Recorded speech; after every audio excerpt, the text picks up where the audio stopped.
Mahal na Hara at Rama, andito na ang mga nawawalang sangre.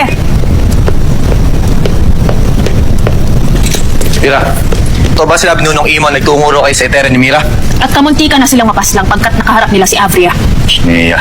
Mabuti na lamang at dumating ako. Kung hindi, may paglalamayan tayong mga astadi ngayon. Sorry po, Ashton. Anong pumasok sa isip niyo? At ginawa niyo ito? Bakit di ka mapagsalita? Naghihintay kami ng sagot.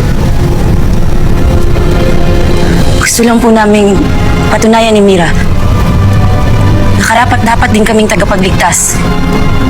Nakaya din namin ang aming sarili. At nabigo kayo. Kaya hindi ako magtataka kung wala sa inyo ang napili ni Cassiopeia. Una, pakiusap. Huwag niyo naman kami husgahan ni Mira. At bakit hindi ko kayo huhusgahan? Gayon tila katigasan lamang ng ulo ang mayroon kayong dalawa. Ngunit kulang naman kayo sa husay at disiplina. Hindi ako natutuwa, Mira.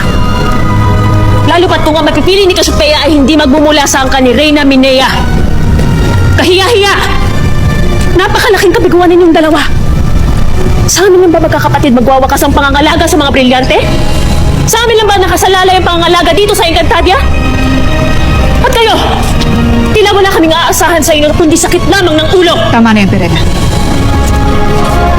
Kayong dalawa, magtungo kayo sa inyong silid at huwag na huwag kayong lalabas doon hanggat hindi namin sinasabi. Sasabihin ka pa, Lira? Sasabihin ko lang po sana,